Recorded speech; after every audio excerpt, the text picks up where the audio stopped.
Meccano paper folding machine, July 1971. Here's the remaining parts ready for the model to add on. Wood rollers, plates, girders, flat girders, angle brackets, sprocket wheels, different lengths of axle rods, driving bands, gears, collars and chain link. What I'm going to do next is to build the paper feeds, one on the right and one on the left. Next goes on top of the model there, as you can see with the photograph, and then after that I'll use the 27F multi-purpose gears, which goes somewhere here for the rollers.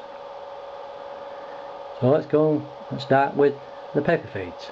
Off we go. Your paper guides made up. One alteration on the big one here, which is on the right. What it says the plate is to overlap it by one hole, and the last one goes on to 70, and you put in a 4.5 inch angle girder. So what I've done here to make it more smooth and flatter, I've got rid of the small girders. I've added on two 7.5 inches girders. I'm going to read the lines of the size of the paper is about 3.5 inches wide by approximately 7 inches long. So that's a slight improvement and better to do. Your second paper feeder. Now what it is, you need another 70, which is short, to build this part. So that's what you need, that. What will happen, your paper comes along here underneath your two flat girders, and then under your flat girders, this bolt and this bolt is your washers. So you've got that slight gap for your paper. Your paper comes along and then stops where the bolts are according to the instructions. Then it pushes the paper back into the rollers. Straightforward parts underneath. That's all there is to it. Let's go on to the next section. Off we go. Next stage, using rollers with your multi-purpose gears number 27Fs. I've done a mock-up of it. What's happening? Up for a better camera shot here. We'll start where the paper's coming out. If you look at the photograph roughly closely, you'll see something there on your strip, and that works out here is a number 12 at the other end, and that's where your axle rod goes into to hold on your small poly wheels with your driving bands where the paper comes out. Onto the gears section, you got your normal wood roller, axle rod comes along, your gear.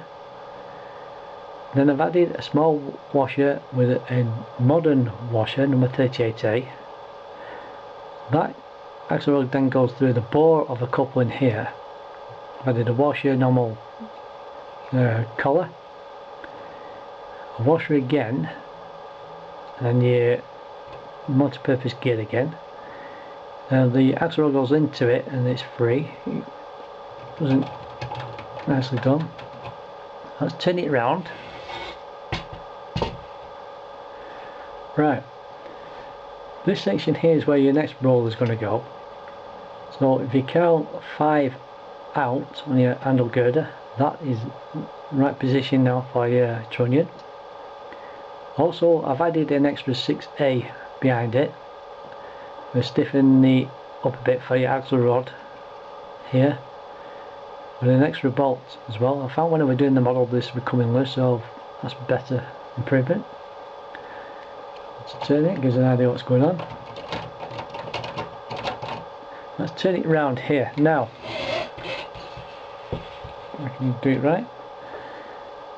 Right, now this section here, when it says to put a bolt somewhere around here on both sides, and to make the roller move in as a spring, use a number 10 fish plate with a driving band.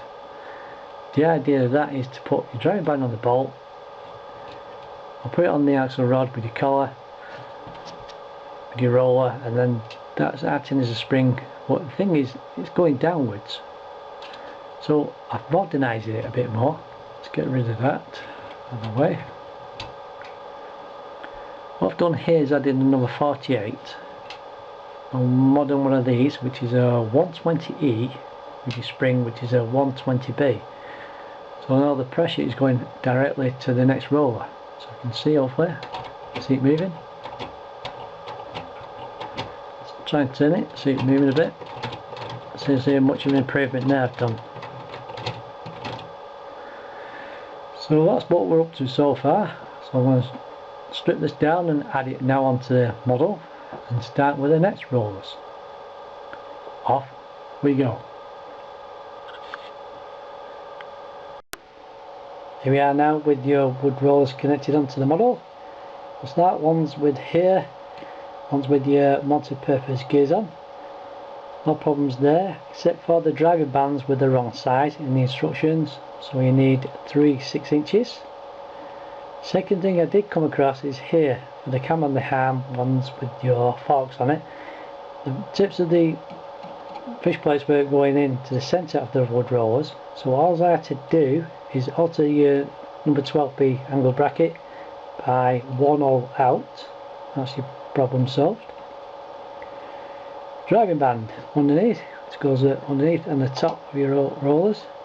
That was the wrong size again in instructions. You need 2 10 inches, not 2 20 inches.